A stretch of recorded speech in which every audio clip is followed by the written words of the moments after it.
So yeah, I think in the last session we looked at the or at least we started looking at all the various products within AWS landscape. So we started with many products, but I think yeah, we will go in depth in each of this. 1 minute, let me close this. I think I open another quick summary. So I just prepared something called full also, where this covers all the products of AWS. But I'm using this underscore SA, which means like all the products which are in scope for AWS exam, so certification exam. So that's the difference. Yeah, I took a wrong PPT. Yeah, I think just to summarize, I think in the last session we looked at all the various products that we saw, and yeah, and also the and we are primarily discussing the ones in bold because those the ones in bold are primarily what is covered in this solution architect certification exam. So we are discussing more on that. I think we looked at this compute. Just to summarize, we looked at compute space. Primary EC2 is one of the major guy from exam point of view. Apart from that, auto scaling. Um, so these two are very important from exam point of view. And of course, minor you can get also questions on Beanstalk, which is primarily where you run and manage the web apps on your own and batch and lambdas. So yeah, this is all minor topics, but these two are very important topics from exam point of view. So, and we also saw that's an evolution of virtual machine, and from virtual machine we saw the technologies going towards containers and dockers. So so that is this is an extension point of the virtual machine where if you have your use cases are having Docker containers, then your answer, your AWS product is primarily ECS, Elastic Container Services. This is a homegrown product of AWS, but also there is Kubernetes, which is just more popular open source implementation for the same to orchestrate all the containers. So that is so yeah, that open source Kubernetes is now supported as a managed implementation from AWS, which is released as Amazon EKS. So that is the product where the managed Kubernetes services provided by AWS. Um, and there is always a variation in this. The two variations always. One is serverless component and one is the non-serverless component. Whatever we saw these two, for example, container services is a non-serverless component, which is like it will be running throughout like yeah, so it is not like on demand, create it, complete the work and then destroy it. So that it's not that kind of service. So if you want such kind of services, then you need to go for a serverless component, which is a Fargate. Again, going back here in this VM space, again the similar functionality here. This is a non-serverless, EC2 is a non-serverless, whereas Lambda is coming into the serverless category. So same thing in the container world, ECS, EKS, uh, again on the serverless component, Fargate. So, but all these are all for containers. And to manage all these containers, we need a registry to hold all the containers. That is what is Elastic Container Registry. Just primarily to store or it's a repository of all the containers. So that's about the compute and containers. Then let's look into. We also saw the database part. So we saw in database, we all know it is started with RDBMS, followed by the NoSQL, and in NoSQL there's a lot of variations in the NoSQL area. So from relational database, any question on relational database, Amazon RDS is the AWS answer. So it is, whereas others are all independent databases, specific databases, but RDS is like is a consolidation of many products into one. So, like for example, you need MySQL. It has a like the popular database like MySQL, Postgres, Oracle, SQL Server, MariaDB, all in one. So all in one. So it's a group. So yeah, you can if you so that is the difference compared to what we have traditionally is that this is a managed service. So like RDS is managed by AWS for you, like the typical installation, upgrades, patches, all these things are managed by uh, by AWS for you. And yeah, it has popular open source category, MySQL, Postgres, and also the popular the non-open source category like Oracle, SQL Server as well. Like MariaDB comes under the open source category. MySQL, Postgres, MariaDB under the open source. Um, but a special mention is these are all again not AWS owned softwares. That are managed by community or other vendors, but AWS they developed their own RDS, their own relation database, which is very popular, which is Aurora. So Aurora is a special mention where it is one of the high performant relation database where it comes with a uh, implementation of MySQL and Postgres inside it. So you don't need to learn something very new, but yeah, it is developed on top of MySQL or Postgres runtime. So, but yeah, the advantage that it gives better performance than the original MySQL or Postgres. For example, Aurora is 5 times more faster than MySQL, or at least 3x times more faster than Postgres. Um, and then, so Sam, that's, before yeah, Sam, sorry, Bala here. Just one question. Maybe it's Amazon RDS is just a hosting service for MySQL, right? Services.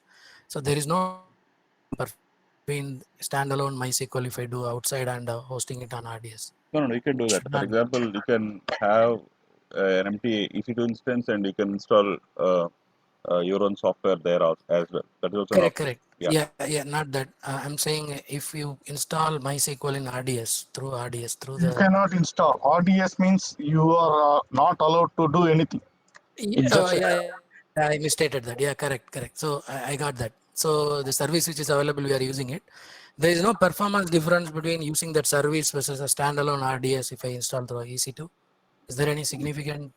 no. You Uh, get you gain a lot of good performance in RDS because they benchmark it. They are selling as a service, right? So they try okay. to make it better. Is that stated anywhere, Sini, in that as a advantage over standalone? If you really want a real performance, go for Aurora. Aurora, you have lots of benchmark. You have to pay a Okay. little bit more money, but it's really worth it. Okay. Got it. Yeah. Yeah, got it, Sini. Thanks. Yeah, I mean the advantage with the managed services is that it has integration with all the other products. So, but if you're installing on your own, then yeah, you need to manage everything.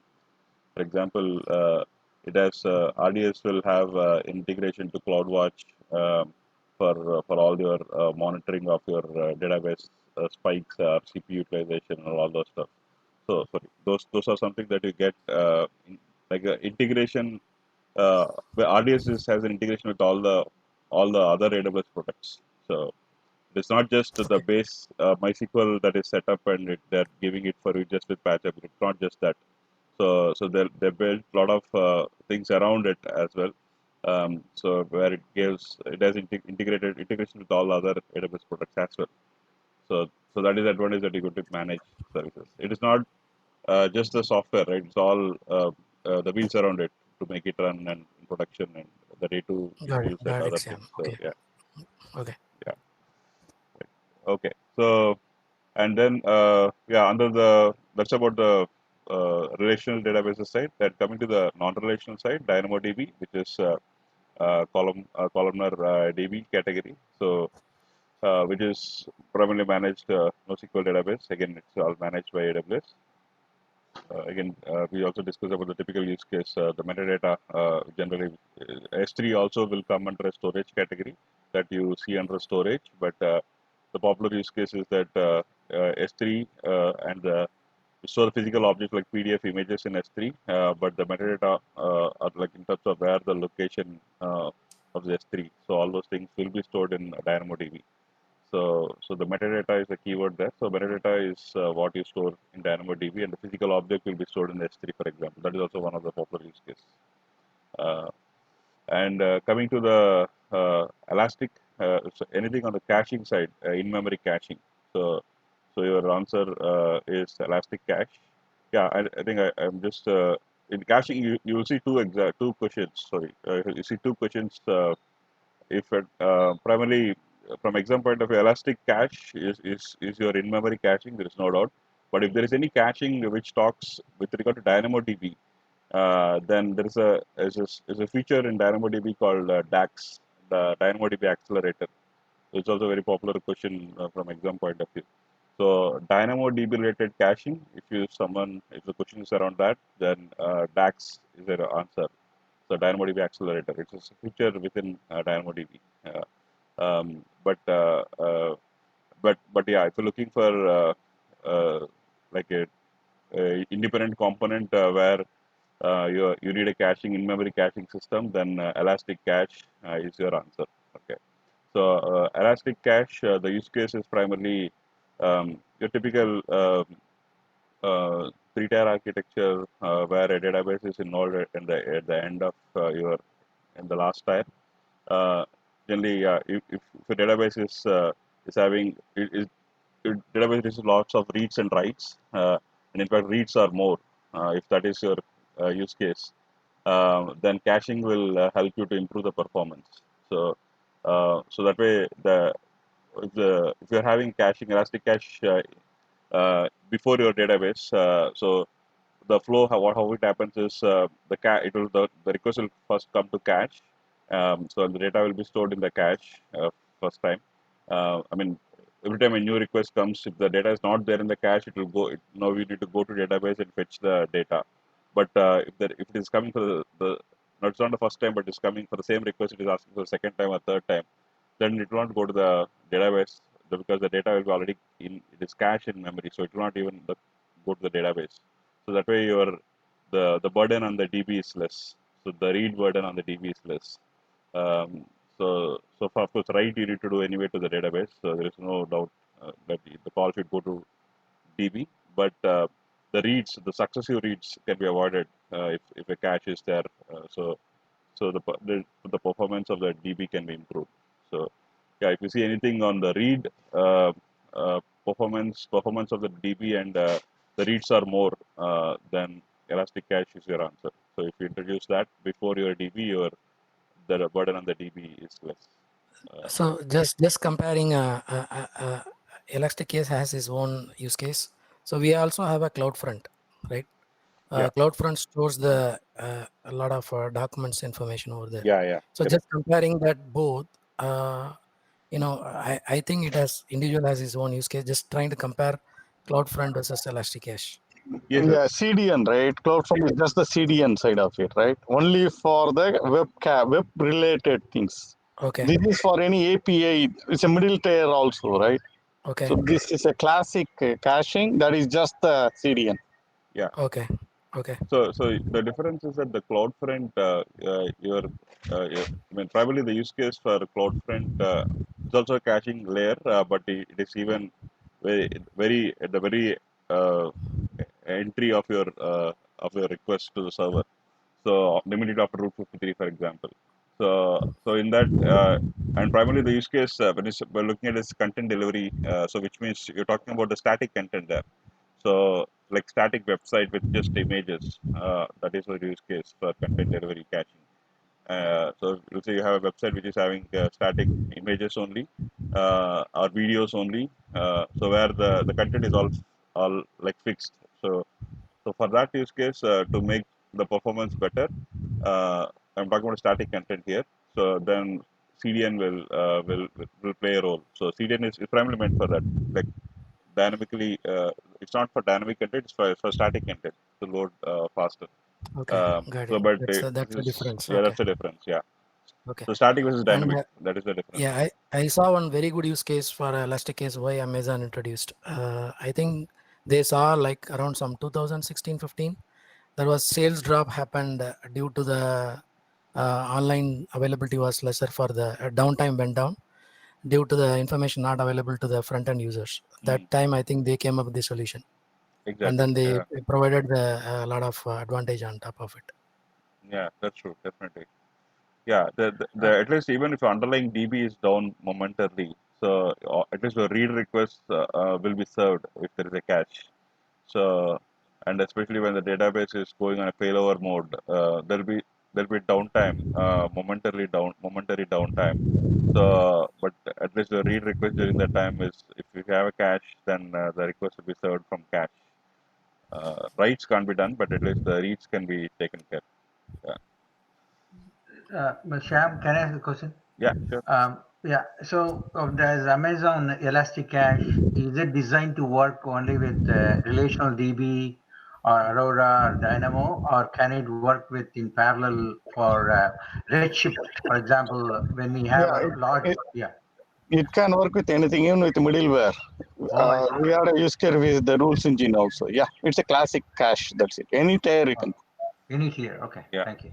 So, we just to go a bit more specific, Elastic Cache internally uses again the popular open source products inside Redis, and other one is Memcache.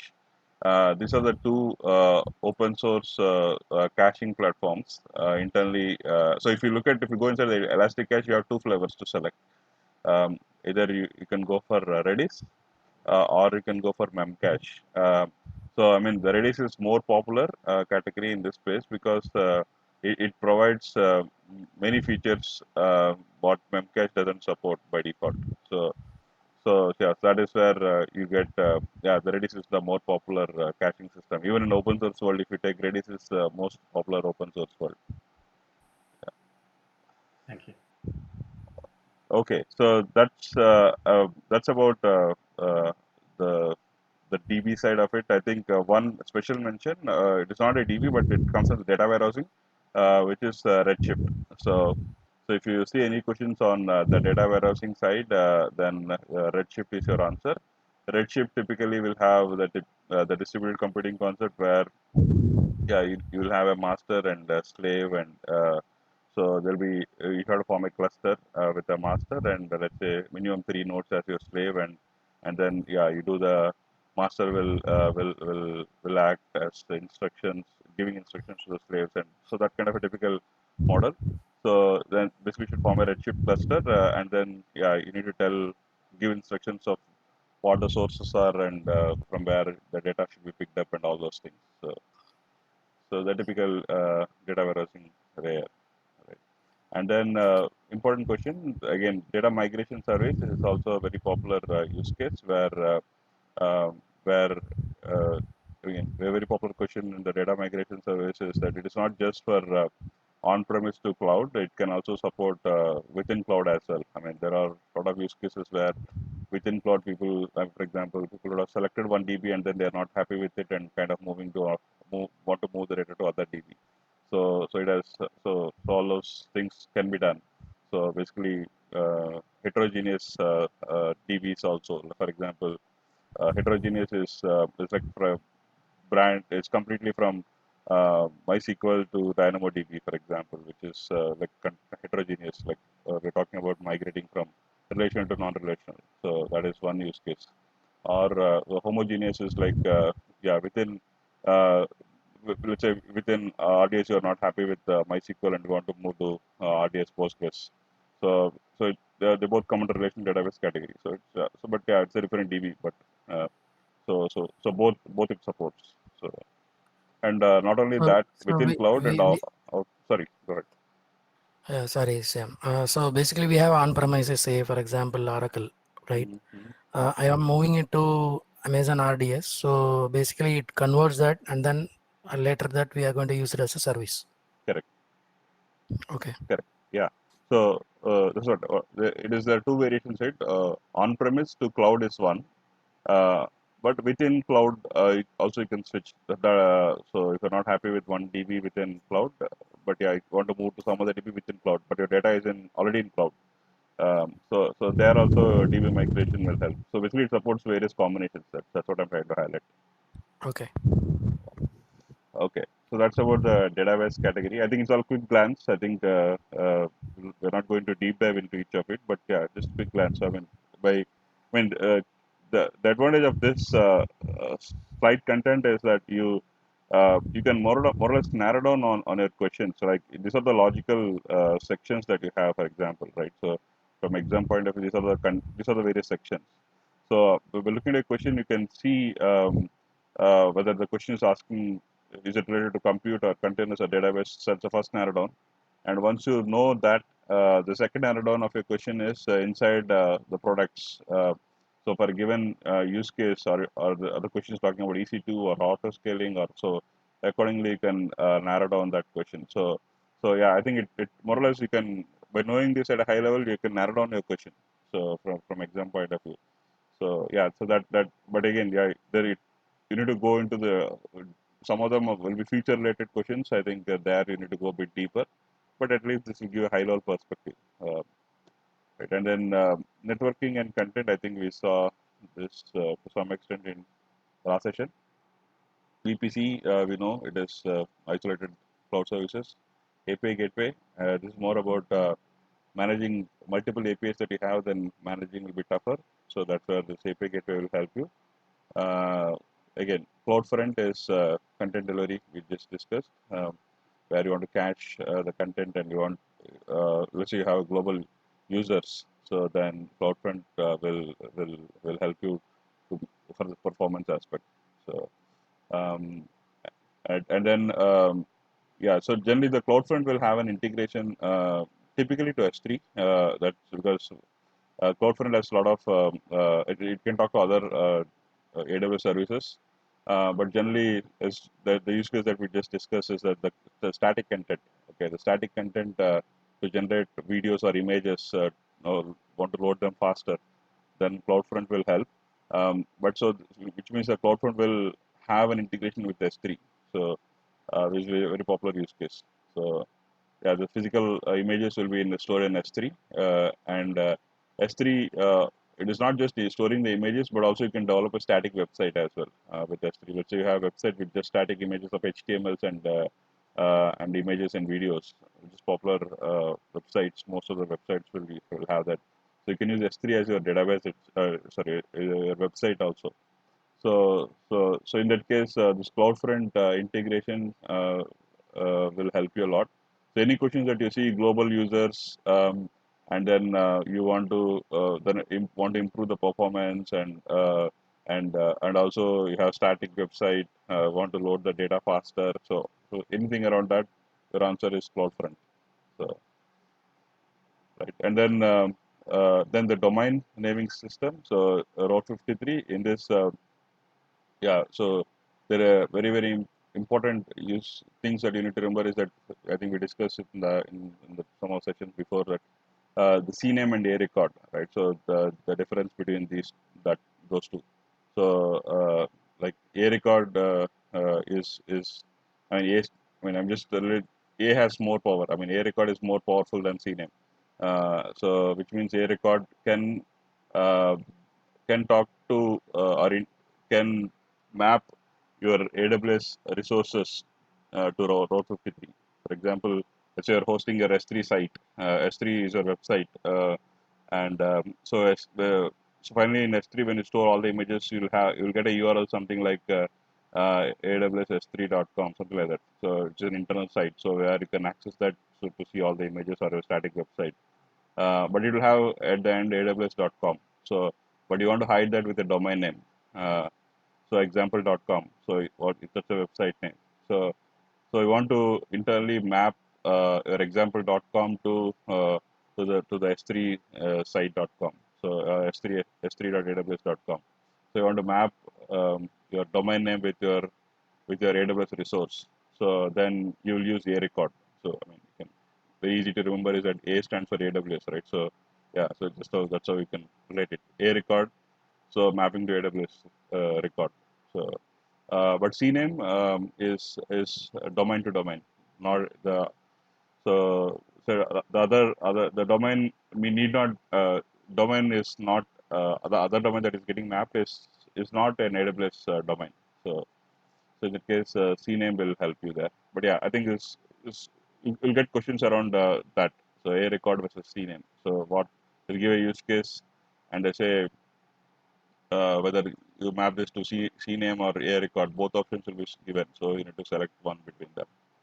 So yeah, so if there's something they talk about internal AWS resources like S3 or ELB, so these are very popular things where we'll have their own AWS domain. yeah, then in that case, ARecord is your solution. Okay. And also other popular questions that you get in Route 53 is also the scaling, the the route policies. Like you remember that we discussed about the the weightage aspect. It can do the routing of the based on the weightage and based on the geolocation. So we have various categories under that, right? So that is a very common question under route. Route field always is a very small component, so it's not big, but you might expect some questions on route 53. And yeah, then private link, which is anything you don't want to use public internet, then private link is your answer. Private link is like there's all other AWS services like primarily under VPC, they use private link internally. So we saw during our sessions there under VPC. Direct connect. So you see if you have any questions on the networking side, especially if they're talking about on-premise and cloud, then so most probably your questions, your answers will be narrowed down to direct connect. There's one more section under VPC called VPN. We saw that, right? Site to site and client VPN.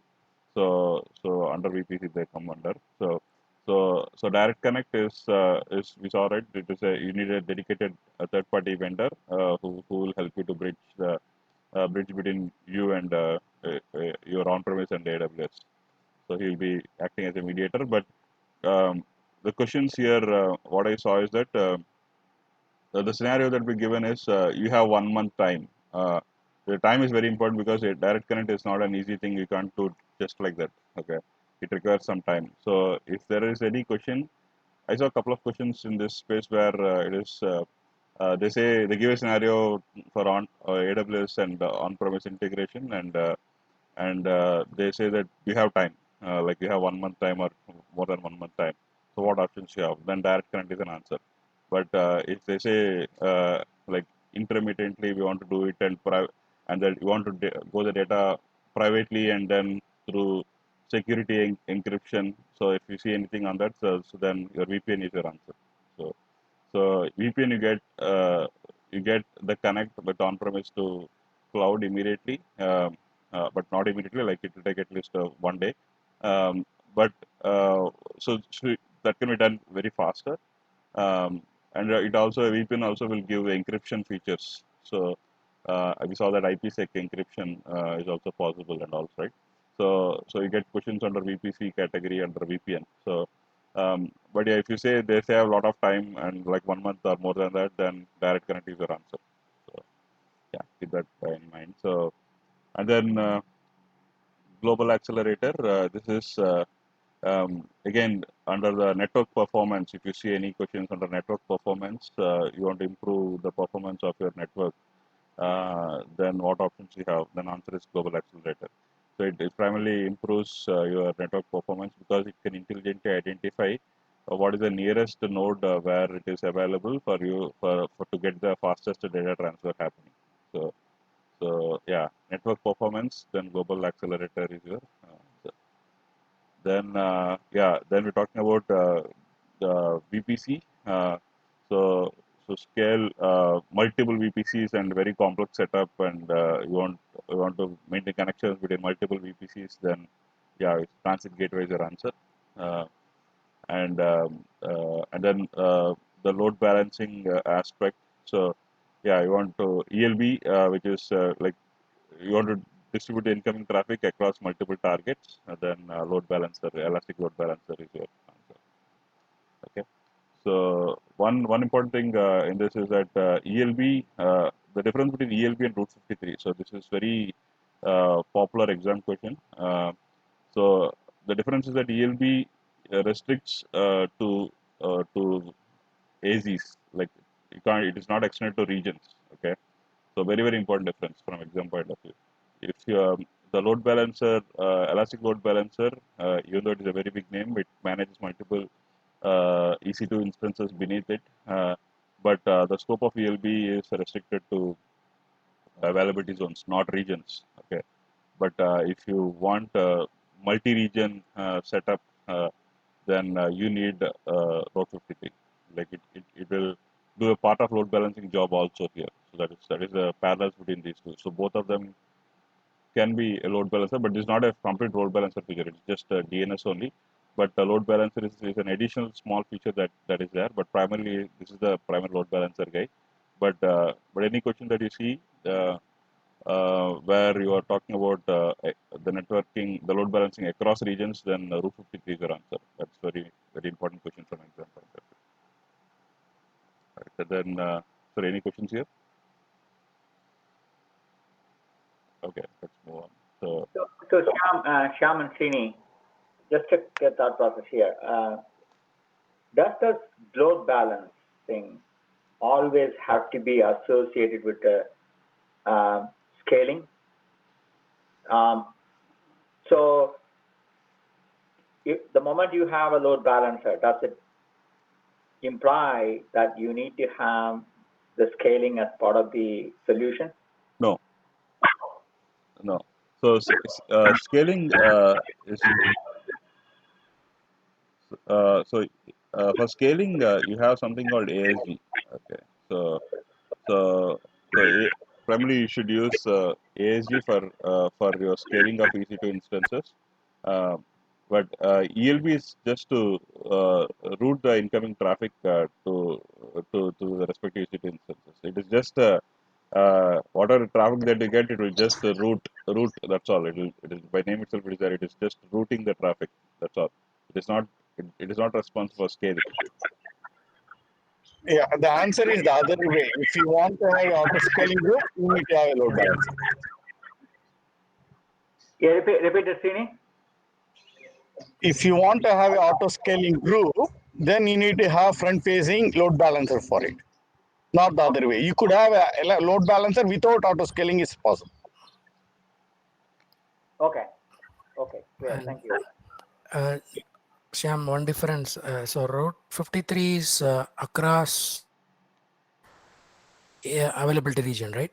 ELB is within the A zone, availability zone. Yeah, road filter is across regions, and Right. Okay. ELB Okay. is across ages. Okay. That's the key difference. Okay. Yeah. Okay. Yeah. I think. Yeah. See, when you're using, I think just to add to what Srini said. So, when ASG is there, then initially, let's say you start with two EC2s. Okay. Then you see more load is coming. So then, with or your EC2s clogging with CPU utilization, like they're already crossing 85%. So it is like 100, almost reaching the max capacity. Then to balance the load, if you have auto scaling group configured, so it will monitor, for example, very common use case that it will monitor your CPU utilization of your EC2 instances and using CloudWatch, and then it will scale up, add one more EC2 instance, like third one, apart from the two, we will add a third one. So now there are three EC2 instances are there. So instead of two, then how will like so ELB should will play a major role there because ELB will know that there's a third one available now, and I should also distribute the load to the third one also. So basically ELB and ASG will go hand in hand, right? So it will look at your health parameter of EC2, and it will also decide whether if any of the EC2 instances are down. So I'm talking about another use case now where let's say one of the EC2 is down for some reason. So then ELB also will look at the health and also it will not route your traffic to that EC2 which is yeah which is getting down.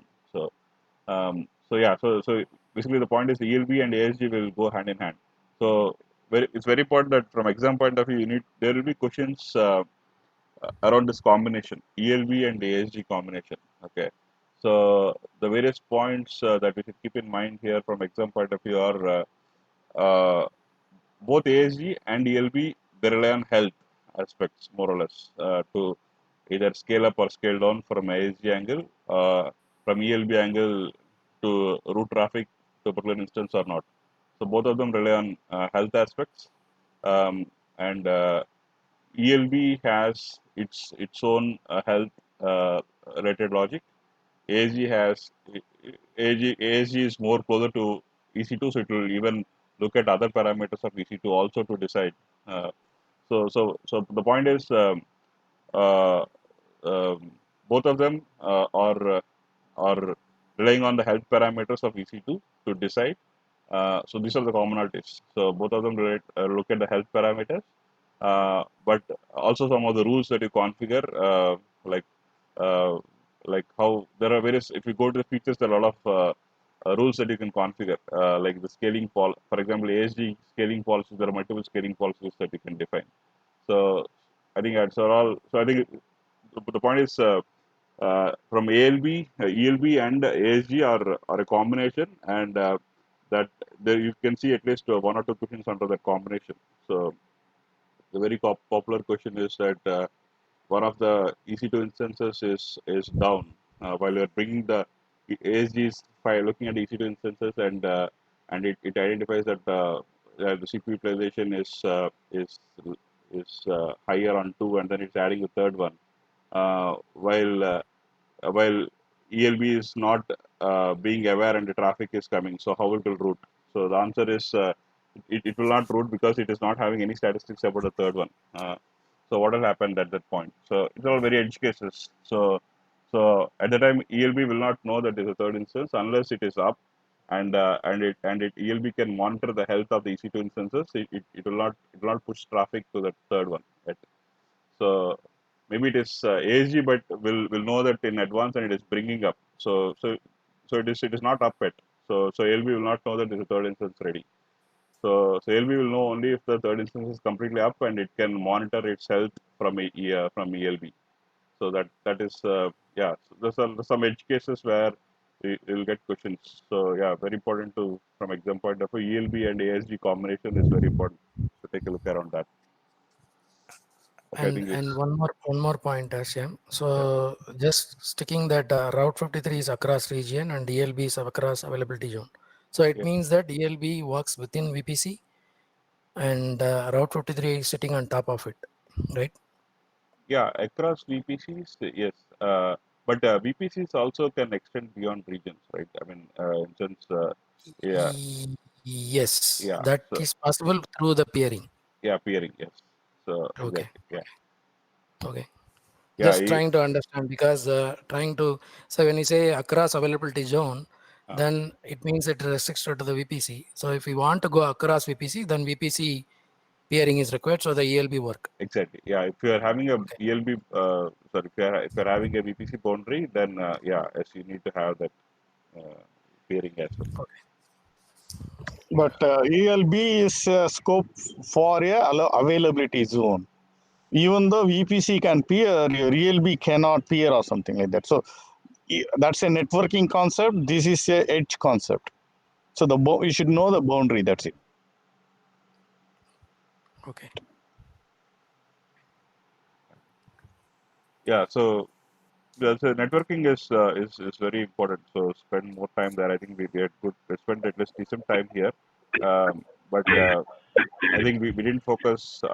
At least we not discussed on the ELB and ASG combination. So very important.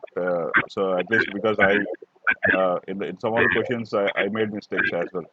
So I mean it was like after that I went and understood that, realized that itself is a bigger topic. So in fact, actually, only I was reading all these concepts of what is the ELB and ASG combination. So I think so, Shyam. I think I'm just trying to read what is defined in the AWS documentation. Is that they are saying it is basically to manage application traffic in a single availability zone or across multiple availability zones. So elastic load balancing offers three types of load balancers that all feature the high availability, automatic scaling, and robust. So that means it can happen within or across availability zones. yeah, As long as Srini mentioned, it is a subset of the VPC which is defined. yes, yes. Yeah, so the very important catch is that it is restricted to availability zones. It's not across regions. That is very, very important to remember. Because the questions will trick you around that space. So if you want like for example, disaster recovery is a very popular use case. Okay, disaster recovery is equal to multi-region setup. So disaster is a multi-region. So then ELB will not help you there. If your disaster use case, then you need to have because it is restricted to multiple AGs. What if other AGs are also down? So you're lost there, right? So it should be across regions will bring you the disaster recovery use case. So then in that case, ELB alone will not help. That is the point. Thank you.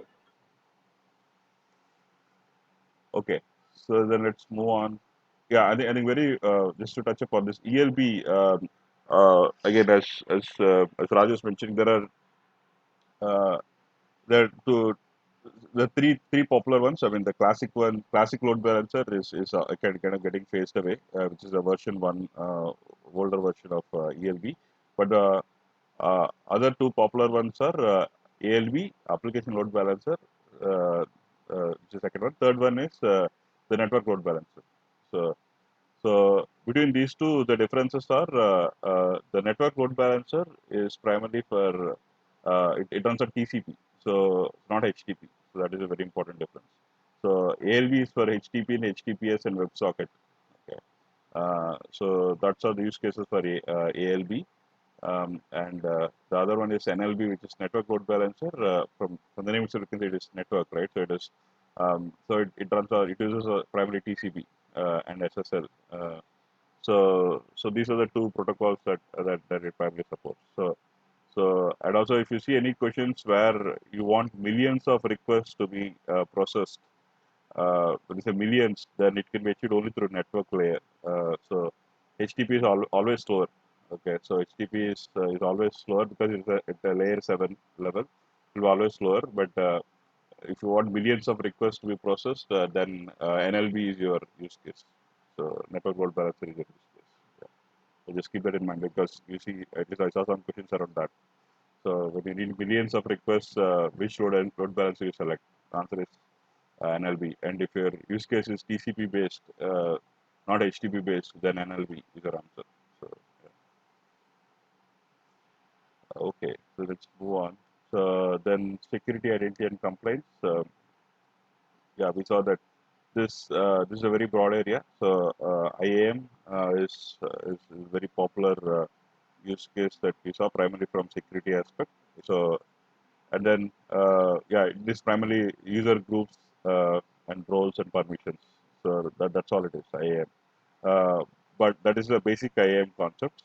But if you go a bit advanced, I think we got some use cases where we're talking about migrating. You're migrating you or at least you have generally it is not IAM. You will not use users on cloud. So there will be most of the corporate companies they have their existing users already in their on-premise either through Active Directory or through LDAP or any other on-premise user management software. Um, so there'll be questions around how will you migrate or what? So what will be the scenarios? How will you use IAM in that case? So those are a very common questions from IAM perspective. Apart from your basic questions are the IAM is a two levels actually. So IAM basic, IAM advanced. So IAM basic, you'll have the typical very common questions on like roles, very popular use cases are roles and what are the good practices. So you will get questions around that. So they give some the scenario-based questions on the good practices of IAM. So they will say there are a new company is going to cloud. So what are the good practices to follow? Select 2 out of 4. So like this. So the four will be yeah like it will be 2 will be the good practice. So you need to select which is a good practice out of the 4.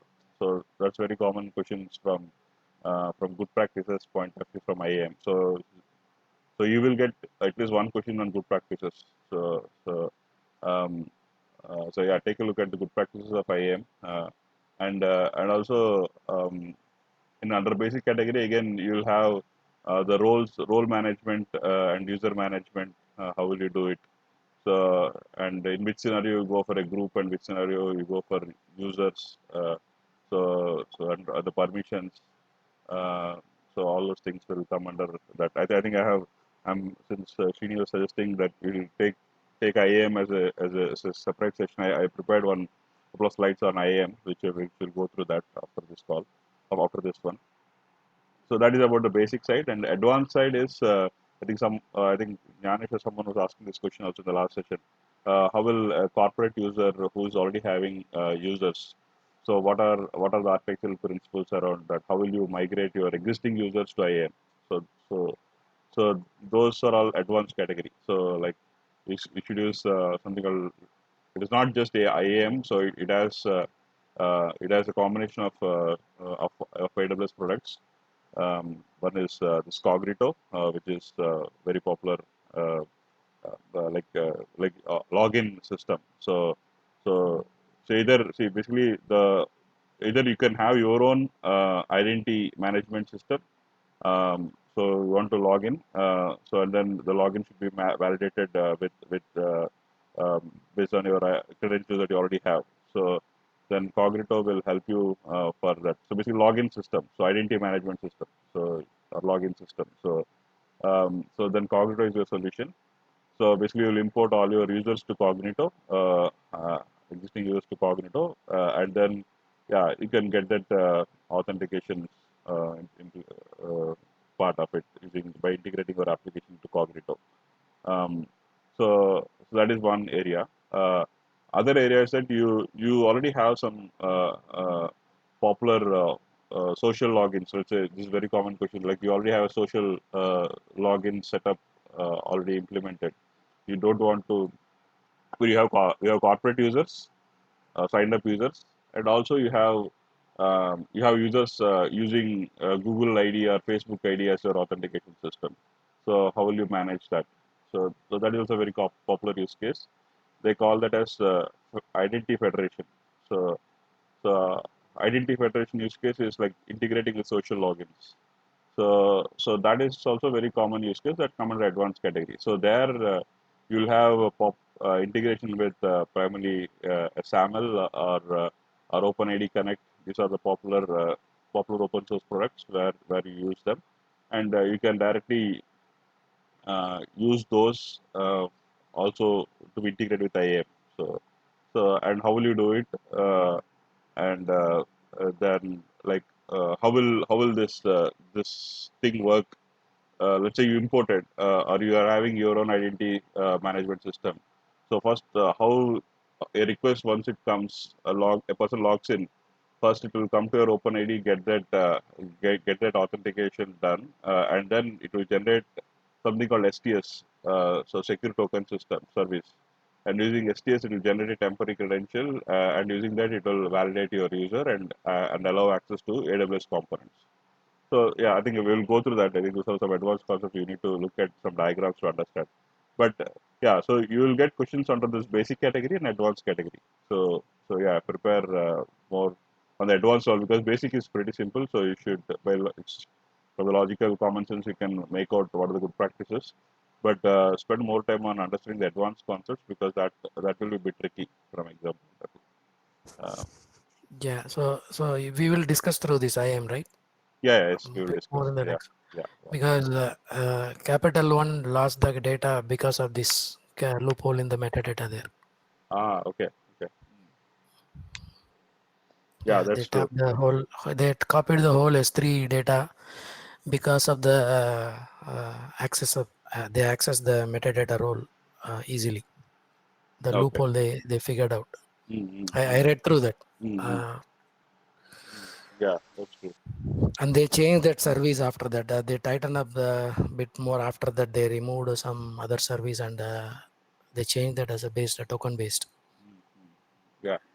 See, generally, S3 is very very popular tool globally.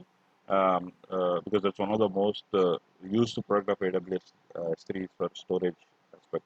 And generally they store all the critical data and non-critical data everywhere it is used. But the only difference is by default, before all these incidents happened, I'm talking about a couple of years back, where S3 is by default public.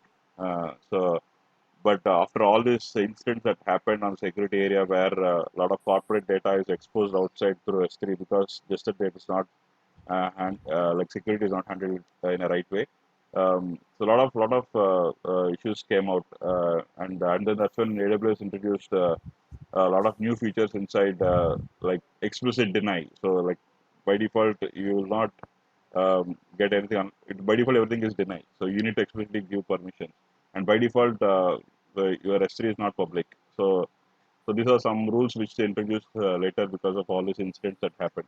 So yeah, I think very good, good that you brought that point. So there are I think in one of the good practices, this is one of the very popular questions. So like by default, I mean all the policies. I talk about IAM policies, the role-based policies. The policies by default, if you don't give any permission, they come under deny category. So which means you will not be able to access resources by default. I mean, I'm talking about from SDKs. Let's say you are trying to talk to any of the other parts of S3 or any AWS products, for example. So you need to have permissions. Without permissions, I think you can't access any of the products. Like one product can't talk to other products. So so you need to give permissions. And if you don't give permissions, by default, the permission is denied. So yeah, so that is very important. Good practice question also, and very popular good practice, which you will get very. I mean, you will see in multiple forums is that this apply the principle of least privilege. So which means you shouldn't give access. You should give always give access to the least, unless and until it is required. Don't give extra privileges. So I mean, for example, don't give admin privileges, for example. So that is never.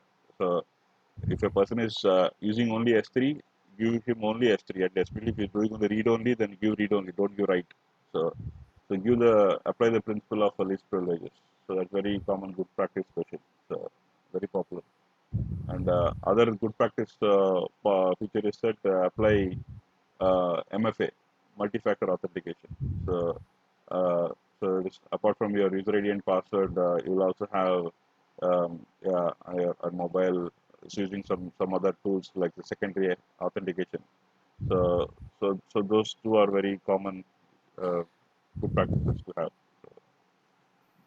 Yeah, I think other products. I mean, these IAM is one of the most commonly asked questions from exam point of view. Spend more time here. So I think others are all kind of just yeah, features level. You need to know at a high level. So not very important from exam point of view, but you'll get like security is something which is added more weightage from exam point of view. So spend more time in the security area. So don't just know by name, but just go a bit inside, look at the portals, the AWS product pages to understand more about this products and features. Yeah, so yeah, so just to go further, so guard duty is primarily for threat detection service. Inspector is primarily for application security. Which inside your application you want to handle security, then it will analyze your. It's like it's a code scanner kind of a tool. So it will scan and tell like what are the areas you are weak from a security point of view. So that is inspector. Um, then cloud HSM is so far is all software based security. So if you see anything hardware based security, cloud HSM is your answer. So this is only category under hardware. So hardware based key storage for regulatory compliance. Yeah. So um, and then KMS. So primarily you have to manage your keys, right? So and you should also have a rotation policy of your keys and all those things. And you don't want to manage those keys, then AWS has a solution for it. So they will manage all your keys, and they'll look at your expiry date of the keys and the rotation and all those maintenance things all will be done by this KMS. So yeah, look at the product pages to understand more because there are some feature level questions that you might see. Uh, um, so then resource access manager, this is uh, yeah between two. It is something similar to between two VPCs boundaries. How will you access resources between them, especially from security angle? So then RAM will be a solution where it will primarily sharing of two AWS resources. So we want to share any two AWS resources between regions or within our multi-AZ scenario. So and especially want to secure them. So then RAM is your solution. Yeah, I think there are other more. So secrets manager is rotating and managing and retrieving secrets. So it's just that it maintains all the secrets in one place and so the passwords will be generally stored here and yeah, by default they are encoded, so you can't see what is the password. So yeah, so but you'll have a key value pair. So like in the code, the developers will use key in their application so that using the key, your application will talk to secrets manager and get the value, which will be in encoded format. And then it will be application will be authenticated. So that's very common use case for secrets manager. And the DDoS shield and WAF will go together. Again in the layer of which is a very popular use case with integration with CloudFront. Okay, so Route 53. I mean, typically the flow starts from Route 53. I mean, client hitting a server. So the boundary of server starts from Route 53. I mean, this Route 53 followed by yeah, CloudFront, followed by um, let's say you want to ensure that all the requests that are coming in are DDoS enabled and you want to also handle the malicious web traffic that is incoming. So there, the shield and WAF also will come into picture.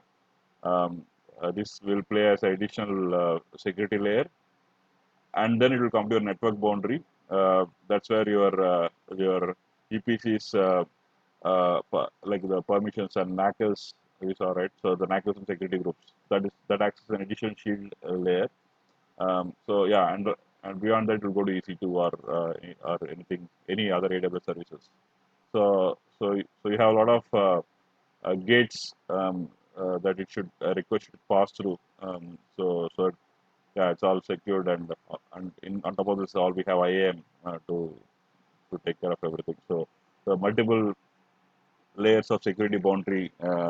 But yeah, it's all good to have, but again, it also comes with cost. So you should make a decision between these two. And then single sign-on is again a very popular single sign-on that we typically use, and the AWS answer for it is AWS single sign-on. So that's okay. So that's on the security side. Storage, very very important from exam point of view. So you will see at least minimum 5 to 10 questions on the storage category. So very popular is S3, and because that's a very old service. We also discussed it. Yeah, it's nothing but where you can store all your media content like the images, PDFs, anything in object form. So they're stored as a blob object. So anything is object-based storage system, and it's all scalable and managed by AWS. And this is another product uh, which is also across regions. So like IAM is another thing which is global. Okay, there are few products which are global. So IAM is a global service. So yeah, then so we discovered S3. So then yeah, so that's about the object storage category. Um, in EC2, we you need a storage, right? In virtual machine also you need storage. So in that case, yeah, very popular use case is to use EBS. When you create EC2 instances, we generally select an EBS volume, right? So this is nothing but a block storage. So this is object storage. S3 is object storage, and EBS is a block storage. From the name itself, you can say block store. So block storage. So generally, it comes in two flavors. So you get either SSD option or a HDD option, hard disk option. So SSD is more popular, and definitely you get questions under use a scenario and then ask you to select, in this case, whether you use SSD or HDD. So very popular question from exam point of view. And you need to also remember some numbers also in this category. I saw some questions on what is the uh, throughput for a general purpose. I mean, if you remember there are four categories. One is the SSD category. You have two options: general purpose SSD. Then other one is IOPS, throughput IOPS SSD. So and then HDD category, you get throughput HDD and then cold storage. So these are the four options that you have in under EBS. So yeah, this is something you can see some questions on which scenario you use what. So that kind of questions can come. And then EFS.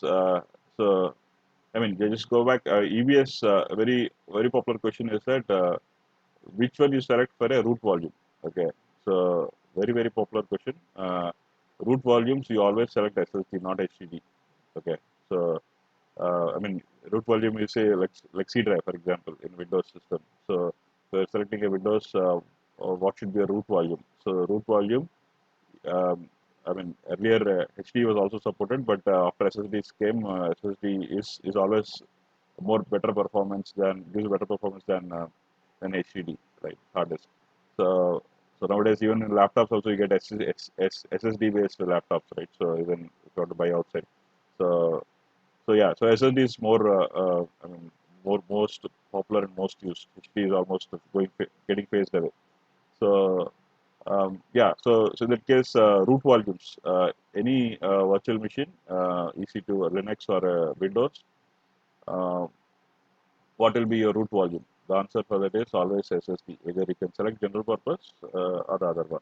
So yeah, and another popular question is that yeah, you, the even if you terminate your EC2, uh, uh, so EBS will still can hold. You can associate a EBS. EBS is something like your external hard disk. Okay, so you can, for example, I'm just giving you use case. So external hard disk, you can connect to laptop one. You can access the data, and you can also connect to laptop two, and you can access the data.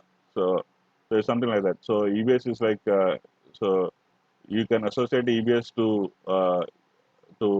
EC2 one, and also you can associate, you can deassociate that and then associate that to another EC2 also. So yeah, just keep that in mind. You can relate EBS equal to equivalence to your yeah, external hard disk.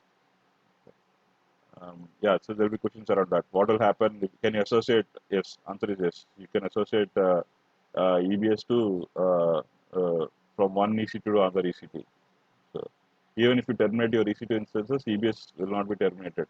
So yeah, even if you terminate your laptop, yeah, your storage is like there, right? So it's similar concept. Um, EFS, Elastic File System, is fully managed file system. So this is the difference is that this is block storage and this is a file storage.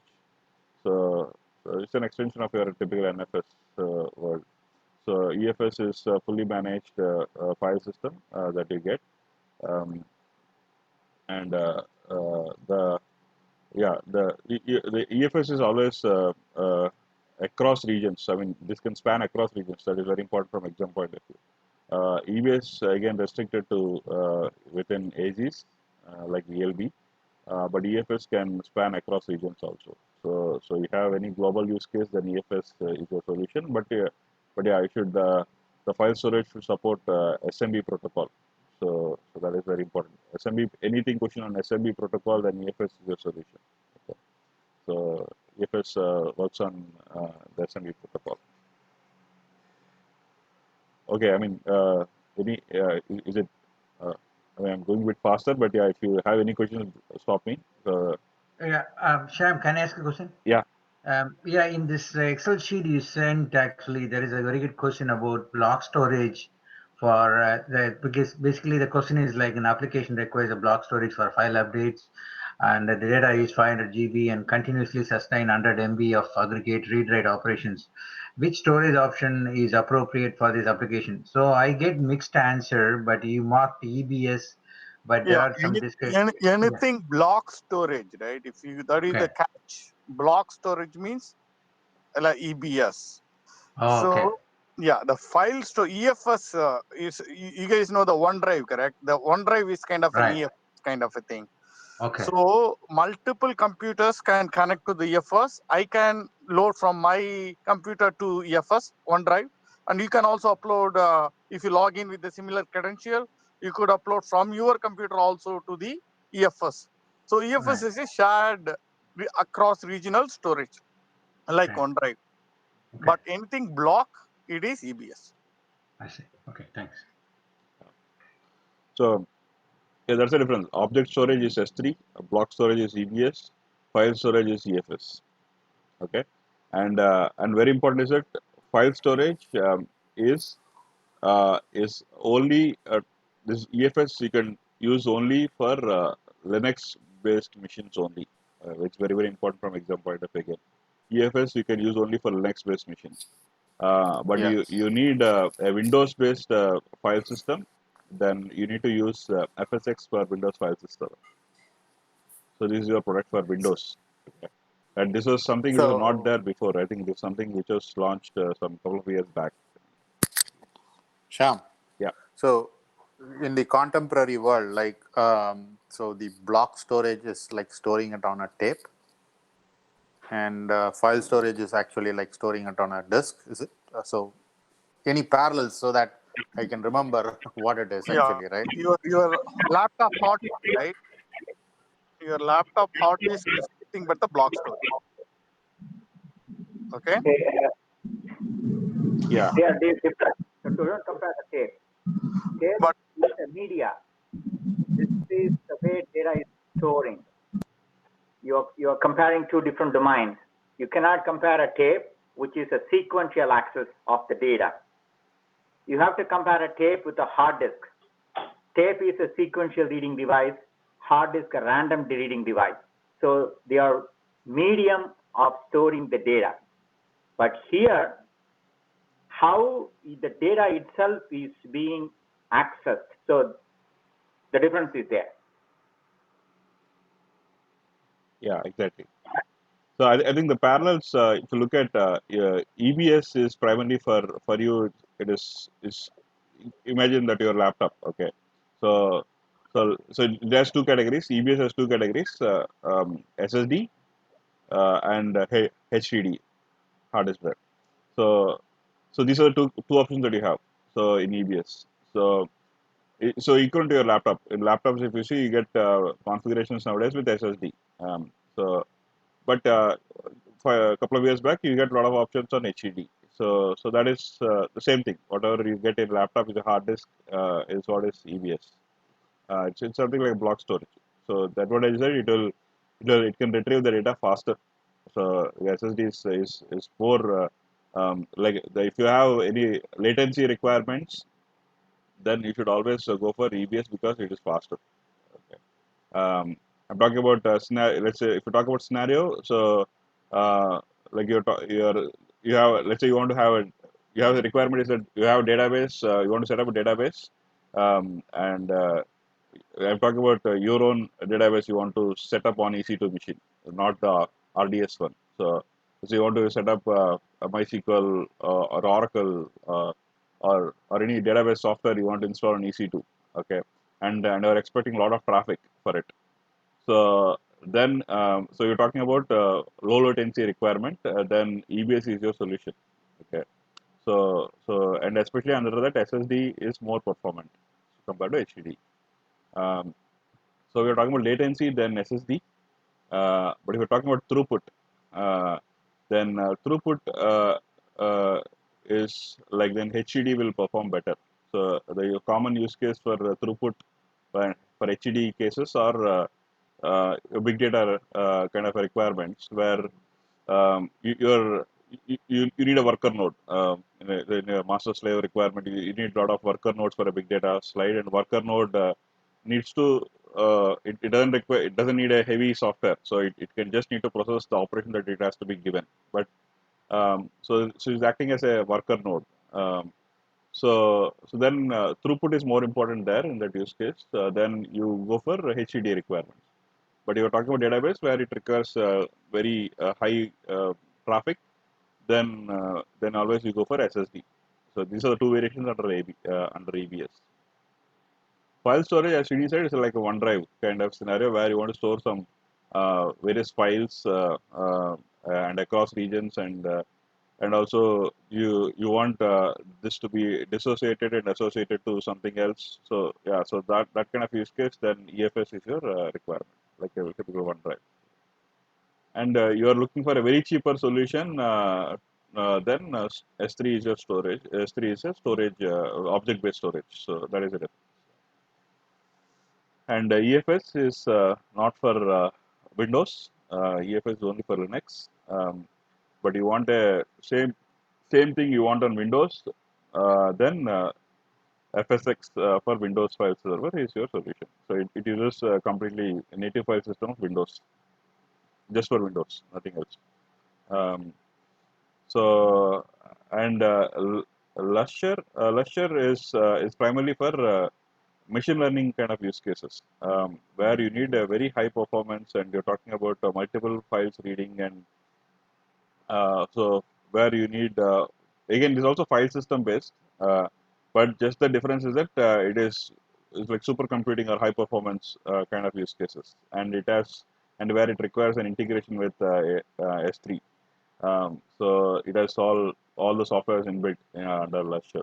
So FSX for Lusher. So yeah, those are the popular. I think these two are the new entries. FSX versions are new entries in this space. But yeah, the very old ones are the first three.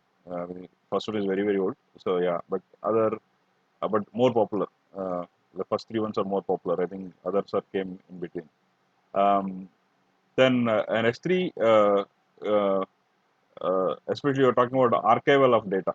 So if you are looking for archival storage, then S3 Glacier is a option.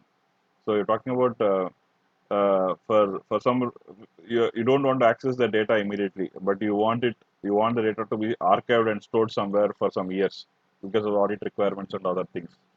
So then Glacier is your solution under S3.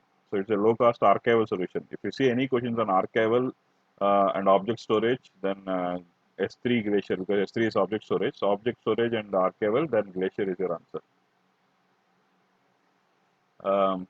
Right, and then this also comes with it's not just archival of storage, and also the retrieval cost is also there. So I mean, when you're, so the retrieval for an archival is like, you do not get it immediately like S3.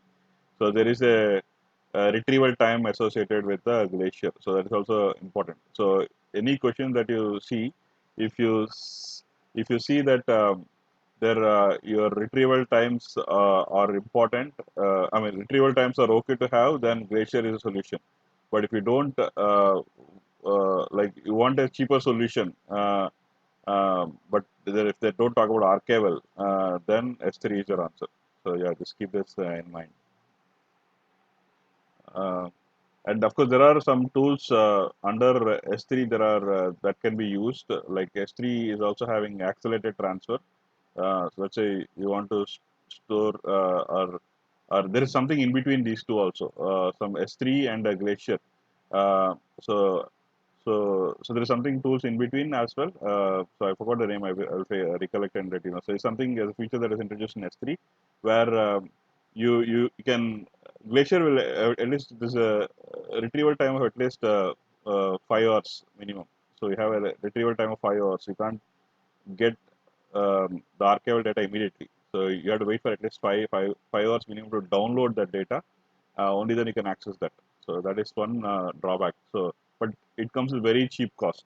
So it's like a throwaway price. So, but yeah, but this is very common use case for archivals. Yeah, the other storage is the infrequently accessed S3. There is a category called infrequently accessed that comes between S3 and the Glacier. Price also is in between. and you get all the features in between, so that you Yeah. won't get as fast as real time as S3, but you get almost with the infrequently accessed. So you can look in. There is one more thing called intelligently routing. Yeah. So there is a layer in S3 they came out where if you enable that, that knows, okay, it will keep it in S3 for some time. Then after 10 days or 15 days, it sees, and if there is no access, it will move to another storage where it's less costly. And eventually, after 3 months, it will move to the Glacier and so on. So that's an intelligently routing storage, but you have to pay for that also. So next class, if you want, you can just zoom into the S3. There are 4 of them around that. So Sini, we can achieve that using by policy also, right?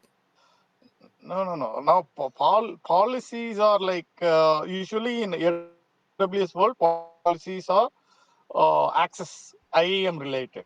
Now we are talking storage. So storage Yeah. wise, where to store? Okay. So Okay. okay, instead of that saying that a rule, say I can write a code, right? No, For yeah, example. why you write that? So that is what it is. You can write Okay. anything, right? But they are giving Okay. the services for it, Okay. intelligence service. Okay. Yeah. Yeah. Maybe I think when you So say that policy, is what in the you're cloud way.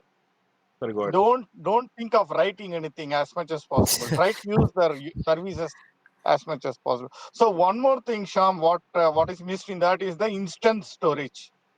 Okay, so that is basically if you have a laptop, the Yeah. hard disk, the real hard disk is the instant store. But if the laptop dies, your instant store also dies. But uh, so that is why it is not a real useful thing. Um, but you have it also as one of the storage, and there are some questions around it. If you want the very fast retrieval, you might lose it, but you don't mind it. But you know that your solution is very short-lived. You want the very performant solution storage. That means it's an instant store. Yeah. I mean, just to summarize, right? I think under I think we talked about multiple things. So EVS, right? So EVS, we have two things, right? Primarily SSD category, and other one is HDD. Okay. So, and yeah, and then we're talking about S3, like object storage. This object storage, we're talking about uh, like S3. Um, I'm talking about I forgot the names actually, but S3, and then we have Glacier. Glacier is primarily, I will put it under this sort of subcategories. Uh, Basic S3. Uh, Something we are talking about Glacier is primarily, Infrequently act. so Yeah, it is for probably you can say. archival data. Yeah, and uh, so S3 S3 infrequently act. in IA, infrequently accessed data. And then intelligent routing or something. There is one more thing Exactly. in that. Sorry.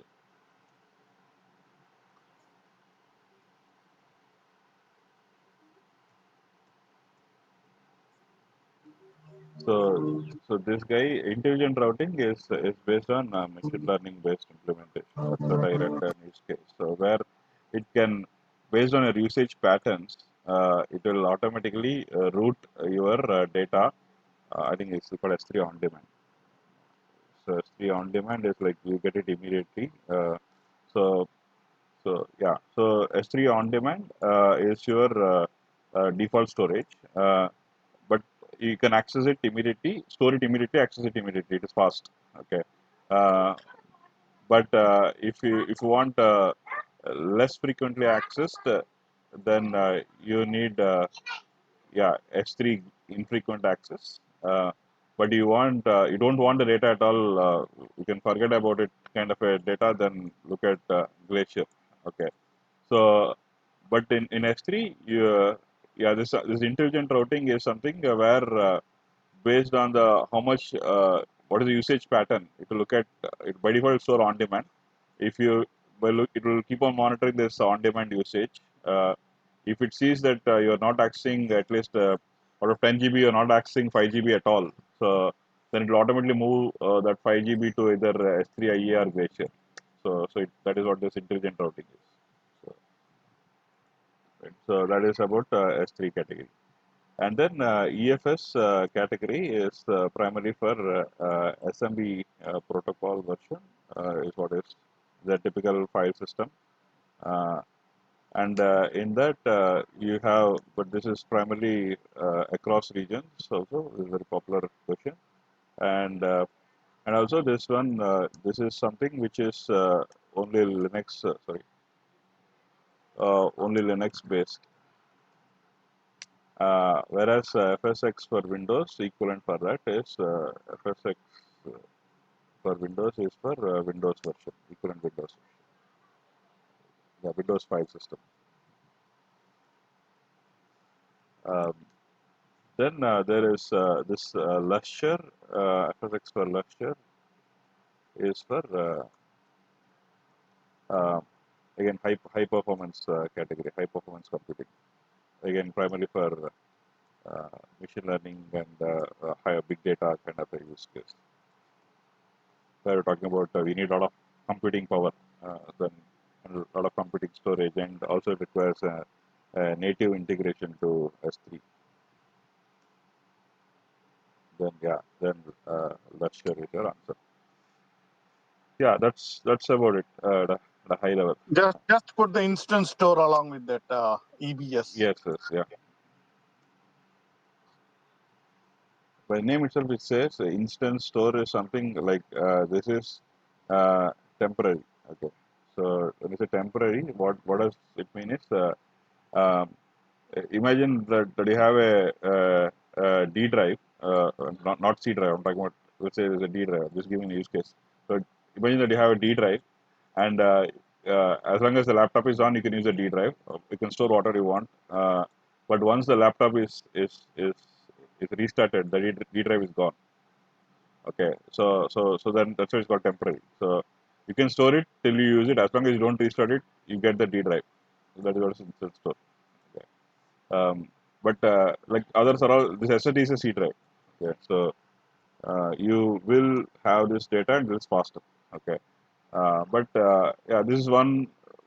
These two are popular ones, but yeah, this also can come in an exam very rarely. But yeah, so instance store is something where you get a temporary storage where you can, but it's there. It's not there in all the EC2 instances. So this when you create an EC2 instance, so you can select virtual machines which need an instance store. So it's not a T2 micro level, or at least you need to go at least 10 levels above. Uh, so at higher configuration level, you get this instance store. So which means like you'll have an inbuilt storage available, but it is temporary. So the popular use cases are in-memory caching requirement. This is very popular exam question. In-memory caching requirement. But this is inside, right? It is not outside, so it is very fast. Okay. So because you are using native file system, which is native storage inside the EC2, definitely it will be faster. But again, it's only drawback is it's temporary. It will go away once you restart. So that is a negative side of it. Yeah. Okay. So I think this is good. So I think you got some idea on this storage, right? So this is very important for exam point of view. Um, and then backup. So yeah, we can backup is very common requirement in any real time scenarios. So for all the solutions, AWS backup is a solution. So it's a primarily centralized backup services that for any of the file storages, all other storages that we also discussed. Primarily, it is meant used for S3 is there its own thingy, but primarily it is EBS and EFS. Backup plays a major role. Primarily EBS, very. I mean, generally you take a backup of your VMs, right? I mean, laptop. So take the laptop backup. So it's like EC2 backup. So EC2 backup is the tool is AWS backup. So that is what we use for backup. Um, Uh, just one question. yeah. I don't know. It's just out of interest. I'm asking. So a lot of DBAs are there. So database generally, we have a database underlying. Basically, it's nothing but a file system, right? So in general, I'm just Mm-hmm. asking the question. So in the case of Amazon databases, right? All the RRO and RDS which we are talking as a service. What is that file system they are using underneath actually? EBS. It's Oh, anything it's a related. EBS. Okay, Yeah, EBS. Yeah, okay, okay. So they are using EBS. Okay, yeah, yeah. Yeah, exactly. So I mean, this is a SSD is a perfect database storage. Okay. component. Okay, Yeah, okay, SSD is one of the popular database storage. I mean, this is phasing away. So, but SSD is solid state drive, right? So it is more faster. It's perfect database use case. The okay. EBS is your answer. Yeah. Okay. So yeah, and then yeah, we are now talking about this Snow family. You might get some questions. Okay. So there are Snow family is it is they're having a couple of products under Snow where we're talking about anything on the petabyte or terabyte level data transfer. Again, this comes under the migration angle. Let's say you have petabytes of data that you want to migrate from your on-premise to cloud. Okay, so in that case, Snow family is Snowmobile. It's a Snow family. It's a family, right? There are a lot of products under that. So I think the Snow family have products like Snowmobile, uh, Snow Edge or something. I forgot the name of it exactly. So the Snow Edge. So I think Edge is more popular now. Snow Edge. Just quickly check. I forgot the other name. Snowball. Yeah, Snowball and Snowmobile. Yeah, Snowball Edge. These are the popular ones. These three.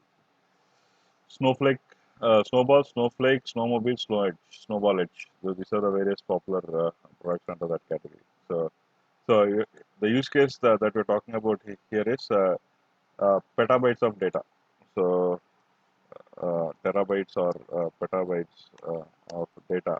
So it is nothing but snowmobile is like a box. You can see the images so that you can understand. Snowball.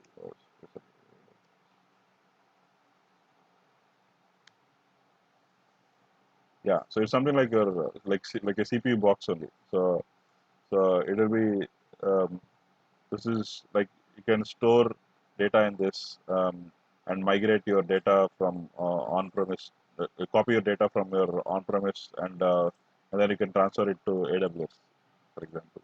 So that is Snowball. Okay. So, but if you're talking about Snowmobile, is uh, even a truck. Okay, Snowmobile. I mean, from the name itself is there, right? So it's like a truck of storage. Like you have you can monitor this where you want to load data into into a truck and then you want to transfer this data to cloud. So then internally it uses all the snow stuff only, but it's just kind of a bigger box rather than a smaller box. So yeah, so that's about the snowmobile. So again, the difference is that you can transfer it over or other popular options that we also have. For example, let's say you have a on-premise or data connection, right? So you can either use as VPN to transfer the data, or you can use direct connect. But these are all it will take a lot of time for you to transfer petabytes of data. So even though you have all these things, it will take a lot of time to transfer petabytes of data.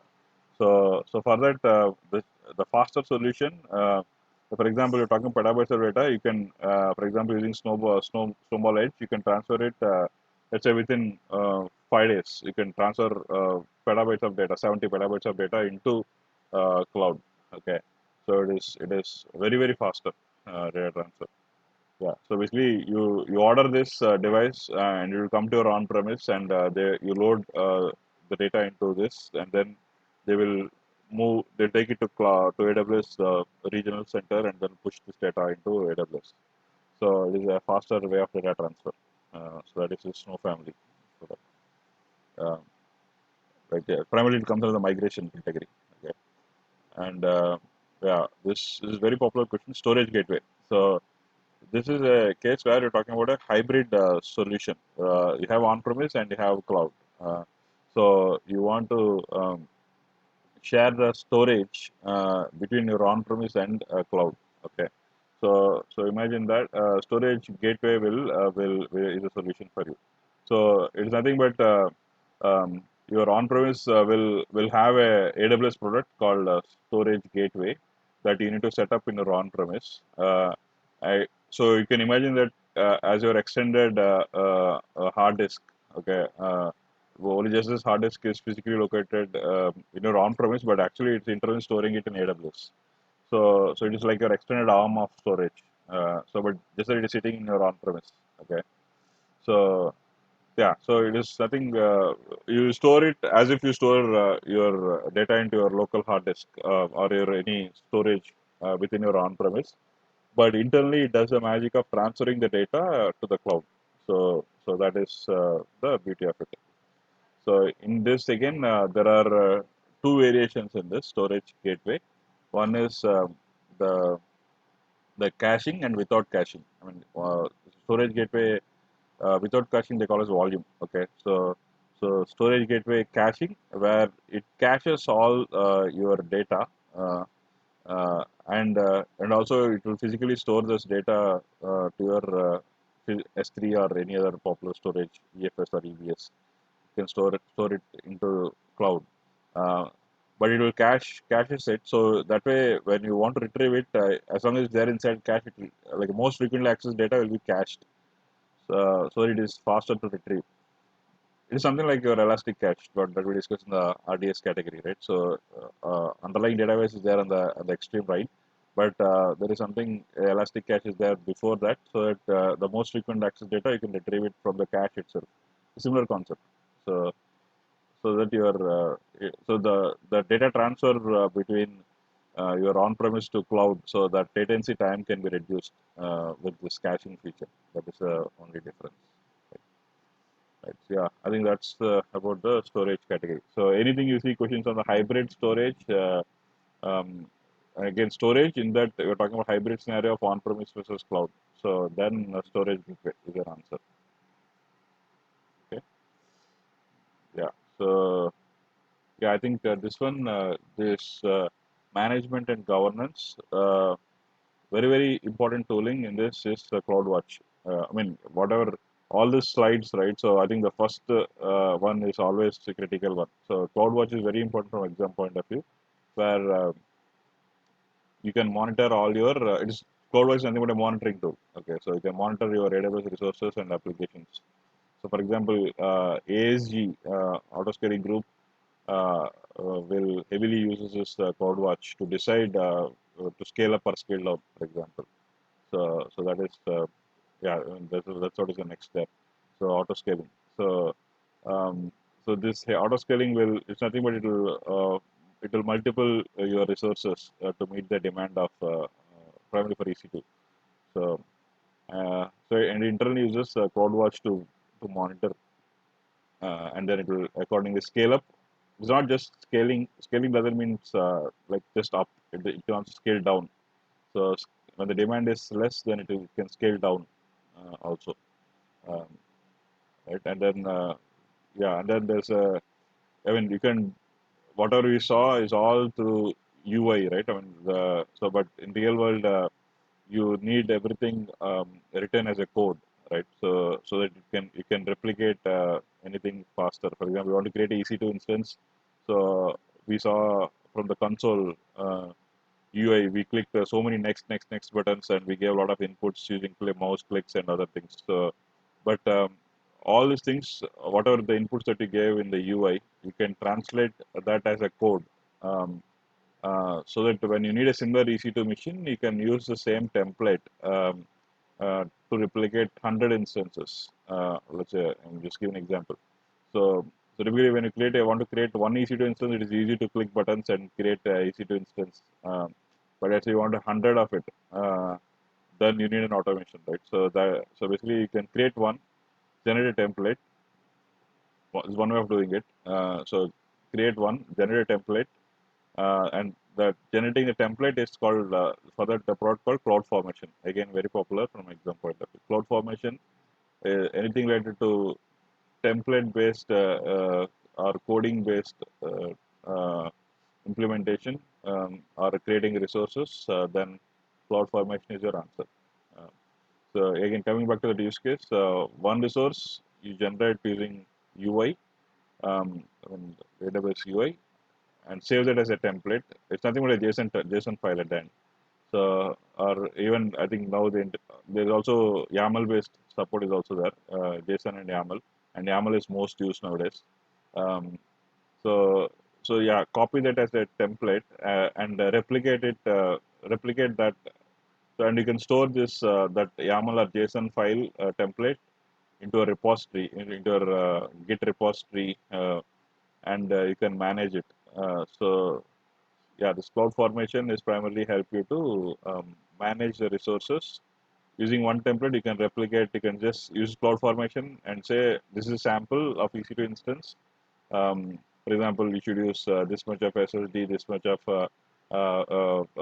storage, and all those things that you provide as input.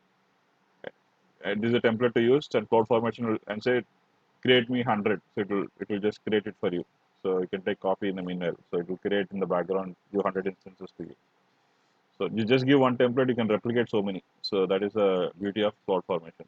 So, um, and this is very important like from the DevOps category or system operations. There's another paper, right? So in AWS SysOps system operations, cloud formation is one of the core product in that category. And you need to know end to end.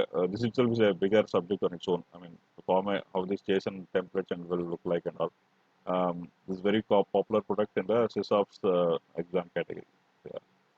Yeah. Right. So yeah. So that's about the cloud formation. Again, uh, cloud trial is API usage or tracking API usage. Any questions on tracking API usage?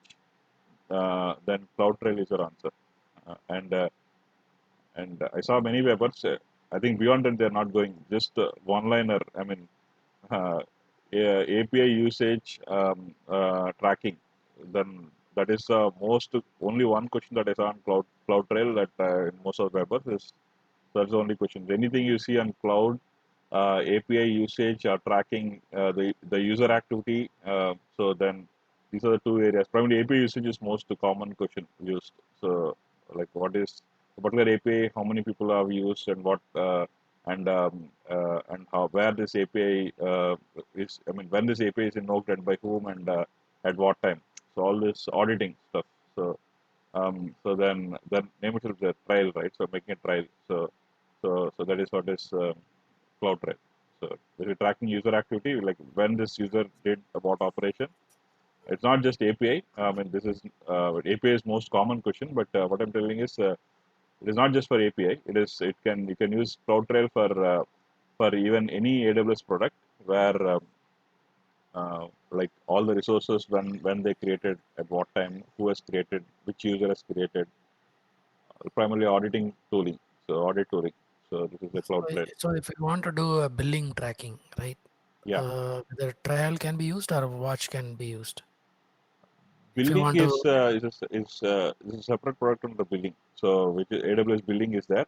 But yeah, internally you can see the resources when they created in that. For example, if you're seeing a cost of S3 usage cost in billing is let's say $1,000. I'm just giving an Mhm. example. So, but and the billing component also will tell like how many hours of usage is also was consumed, how many hours was used, and but you have a doubt. Are we really did you really use that so much? So then you can look at CloudTrail. It's like a supporting tool for you to monitor the usage aspect. Oh, okay, okay. Yeah, it is not a billing tool. It is primarily the usage tool. Like what is the usage and the consumption. That is what this information is used. But yeah, internally this data will be used in billing to generate the billing for you. Yeah, Okay. yeah. Um, Then CLI, I mean, this is very popular. You can all the products of AWS has three components. One is the API way of calling it. Another one is the UI way of accessing it. Other one is CLI. So you can command line also. You can use or use the AWS resources. For example, uh, CLI is like command line tool where you can, for example, access S3 from a command line. Let's say you want to copy a file from your local laptop, some image to an S3 storage. So you can use the CLI command S3 CP file A from a local system to S3 path. So it will copy it. So it will copy that data. So that is the CLI tooling.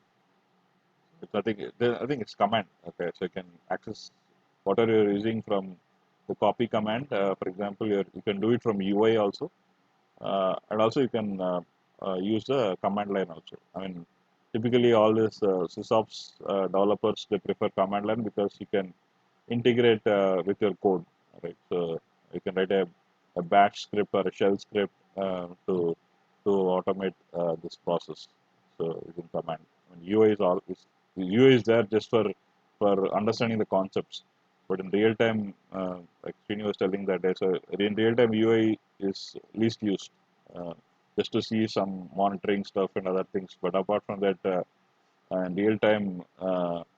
In fact, cloud formation and CLI are most used, and of course API. Third angle is API. You can directly from SDKs you can call the AWS APIs directly to do all these operations. So yeah, CLI comes under that category of command line implementation. Then config is the resource inventory. So it is from the name itself. It's just it maintains a repository of all the resources that you are using and where and all you have access. It is uh, it is something like your configuration manager. So in the real world, so there are this is very in all common. Generally, if you're a product company, right? So you'll have there'll be dedicated person called configuration manager. So where his role is primarily to check your like your product that you have developed. I'm talking about on-premise solution. So where how many instances of your product is available for it? How many dev instances? How many QA instances? How many production instances? And what databases are where? So it's like a inventory of all the resources that are being consumed. Where is the storage layer, and where are a data center, and all those things. So right, so that very so there'll be different. There'll be a configuration manager in a level 5 companies to track this. So a replacement to that is a product from AWS, which is a resource inventory manager. And it will track all your resource inventories and what changes you make. It's like it goes in line with the trail also to some places where it will also tell you what changes are done, but it doesn't say at what time and when this is created. Further, it is cloud trail. But what resources you have and what changes are done on the resources. Like for example, EC2, you had EC2 machine created with a storage of 10 GB is your storage. And later you ran out of space and increased that 10 GB to 100 GB. Okay, I mean you added more storage to that EC2 instance, so that will be tracked here. So on this date, your 10 GB is increased to 100 GB. So that is a configuration change, right? So that will be tracked here. So yeah, so that is where this tool can help you there. So, right, and then there is console we know. So this web UI, I think we are using this quite heavily. So web-based scoring system. And then the ops work, yeah, you might get again this comes under the sysops or DevOps category. Uh, so generally, in the DevOps space, you can automate things yeah, using yeah, just I think it's all Chef and Puppet are most popular softwares in the open source world where you can automate all the resource creations in AWS. Not just AWS, you can use your bare metal and other VMs, on-premise VMs also. So you can automate everything using Chef and Puppet, and it's most popular tools. And you want, let's say you want to do the same thing using since you're a Chef and Puppet company, so and you have good competency around Chef and Puppet. but let's say you don't want to use the in-house like inbuilt AWS inbuilt cloud formation. The cloud formation is a competitor for this ops work. I mean, even though it's both are same products, but both come under the automation category of resources.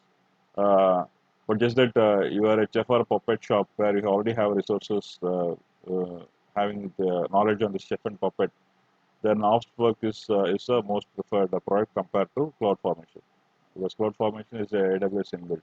So this is something open source support that you get from. And they know chef and puppet are more popular. That's why they created a ops work also as another tool to cover this group of people who use chef and puppet mostly. So um, and then organizations. This is very very important from exam point of view. I saw that a lot of questions are coming under this organizations category. So uh, I'm not very sure. I mean, all the questions that I'm seeing are related uh, to yeah. I mean the newer version and older versions of papers are questions are getting mixed up nowadays. So I couldn't differentiate. Uh, yeah, which is a newer version and which is older version. But I see a lot of questions coming under the category of organizations. So, like AWS organization is nothing but how will you manage your accounts across? I mean, let's in typically in any organization there will be multiple accounts of AWS created, right? I mean, there are multiple departments, right? So each department, the finance department, so their AWS accounts will be different. Um, and let's say HR department, they are using AWS resources, their AWS accounts will be different. But they all come under one organization. So then how will you manage the billing part of it, right? So that kind of you're, you're, use, you're using multiple AWS accounts, but they all will be coming under common umbrella of the company name, right? So that and how will you manage and govern those accounts?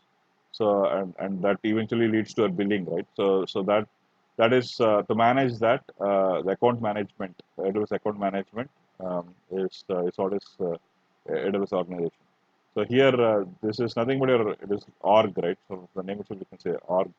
So there will be hierarchies. So which means there will be a parent and there will be multiple childs. And for example, I'm just giving the finance department itself will have various projects under that, right? So project A will use one account and project B will use another account, but they both come under the finance umbrella. So there will be a lot of hierarchies that will be formed within the AWS accounts. So that is managed by AWS organization. So Yeah, that will be useful for managing their OPEX across organization within exactly, the yeah, organization. yeah. Yeah.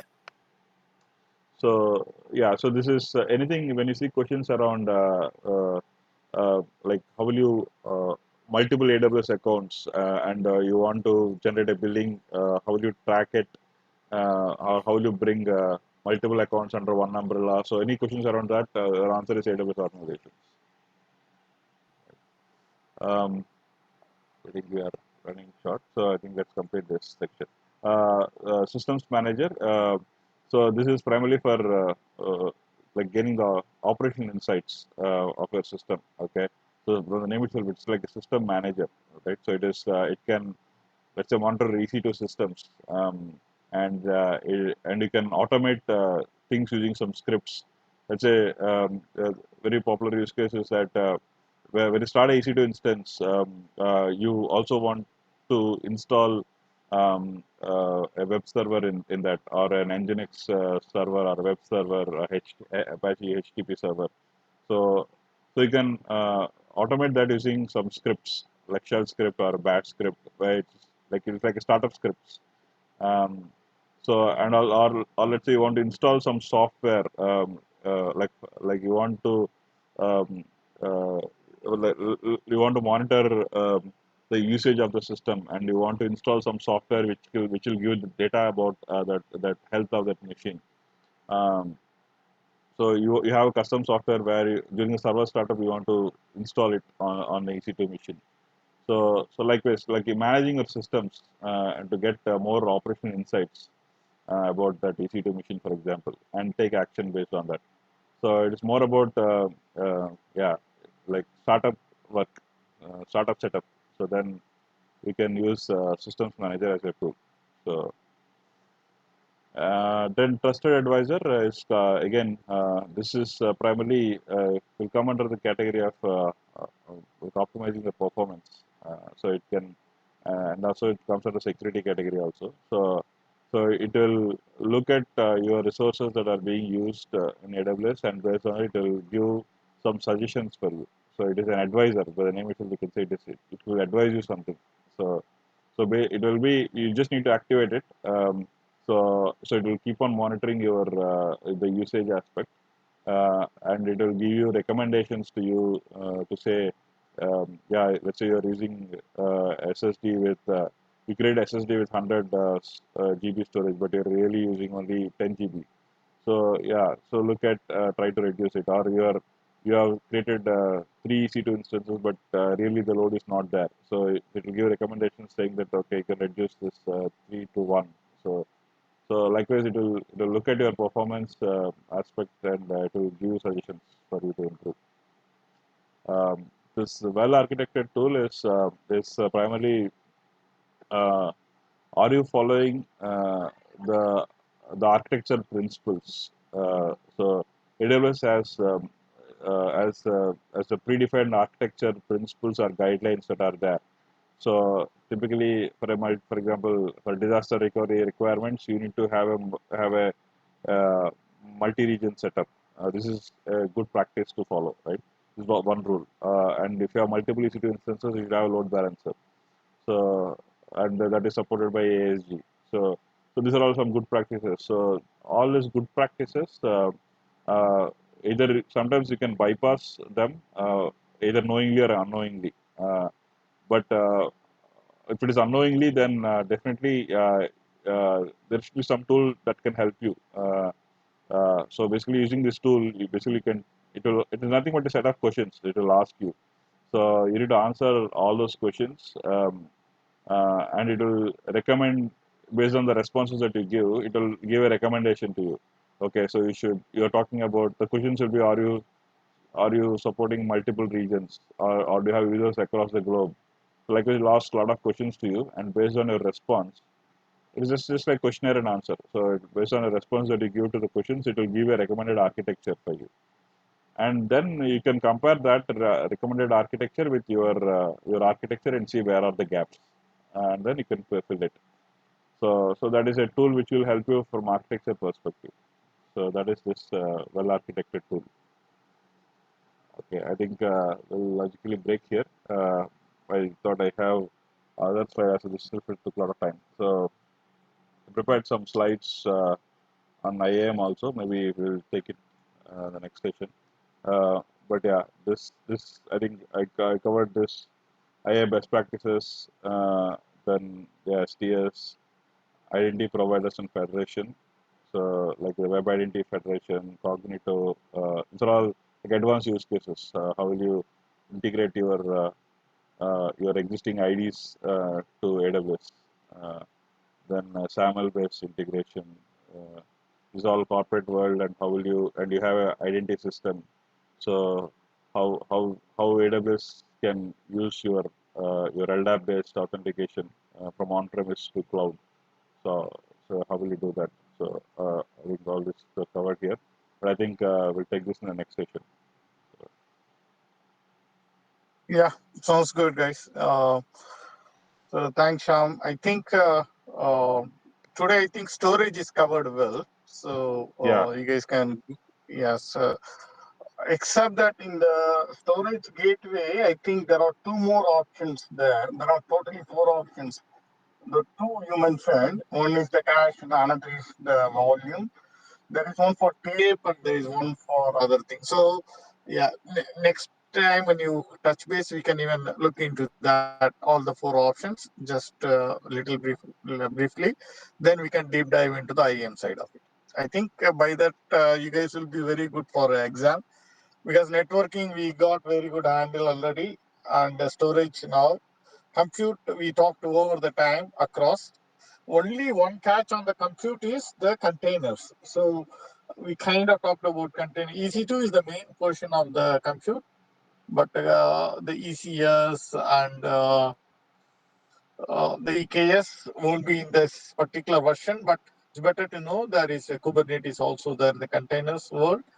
So those are all also part of the questions will be around that also. Some portion of the question. Mostly it's easy to elastic load balancing, auto scaling group, CloudWatch. Those four are always together. The question wise, but nowadays they are spreading their question on the container side a bit. Yeah, I think by next week, once the IAM is finished, from scope perspective, you guys are all very good, and with all the questions and with all the Udemy. In the Udemy, what I shared with you guys, the main course is basically with this guy, um, the cloud guru guy, right? It's a good course, but there are other courses also there. If you just skim through the sections there, you could look into those things also. But relax and just enjoy the study, so that way it'll be much easier, rather than you don't get scared up and don't get, oh, it's too much kind of a thing.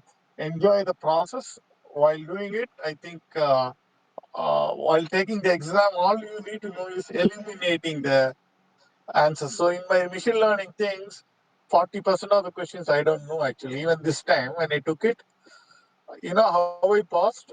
I passed because of the big data. I was very strong on the big data side because I got certified on the big data before. Machine learning, every time they have huge algorithms and they come out with their own question banks and so on. But I could able to eliminate the options. So that is part of the trick. So if you guys know block storage, oh, okay. Block means anything related to the database, it's a block thing. So if you guys can able to identify, that's what we try to talk during these courses. As long as you guys able to eliminate the other options, you are okay, kind of it. Yeah, exactly. So I think this also will help you. I mean, the content is not much, but I think the section that we I think we already discussed, right? So these are the various sections that we have. Okay. So from the questions, you can narrow down whether the question is coming at talking about compute or database or networking. So for example, so once you identify this, then your options, the four options that you have, will be within, for example, compute. I mean, so for example, the question related to compute. So you can easily rule out any questions. Let's say, I mean, out of the four options, to trick you, I think there will two questions will be always closer to the question, but two questions will be completely different. So you can easily narrow down, knock out those two. For example, they'll put a question to compute and they will say option Q option is S3 or VPC or something like that. So those two are not an option at all. You can narrow down that. So yeah, within that, so this is a set of products that you have. So yeah, with that you can between these two which one to select. So that kind of a thingy. So yeah, I think this hierarchy will also help you to eliminate that questions. Um, you can easily knock down at least two. But yeah, you can do this for most of the questions. But some questions will be like feature rich, right? Feature related questions is a bit tricky. Unless you know the feature, you will not be able to answer it. But mostly you'll see scenario based questions. So scenario based questions are a bit easier. Even though questions will look very big to explain the scenario, but like 4 to 5 lines of question. But generally that is very easy to answer. I mean, that's once you know the concept and you can relate. If you could relate that concept, I mean, what I do is generally my way of thinking is at least when I read the question, I will frame a diagram in my mind. I mean, especially I'm talking about scenario based questions. So I frame a diagram in my mind in terms of what architecture they're trying to come up with.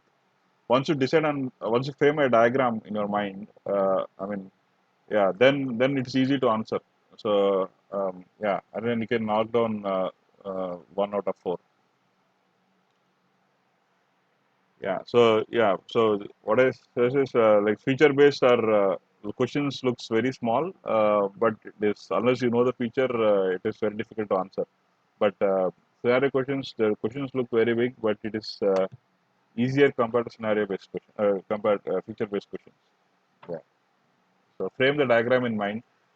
They give a real-time scenario and then they will ask you scenarios like a company which is, I'm just giving an example, like a company is using let's say they're using storage and they want to they don't want to they don't want to download the software. Uh, I'm just talking the S3 storage aspect. So they don't want to store for example, the storage that they are doing it, they don't want to download it, and they don't have very less time to download content. So then, what storage options they have in under S3? I think we just now discussed that various categories under S3, right? So these are very popular questions in S3. So they give a scenario and they will ask you which scenario will come under this category. So the requirement here we're talking about is the company they want to download data immediately. And they have global users.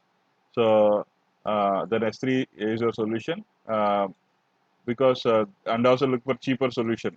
Then S3 is your answer. Under that S3, again you out of these four, there'll be at least two questions under these. I mean, 2 points will be either S3 on demand will be there and S3 Glacier will be there.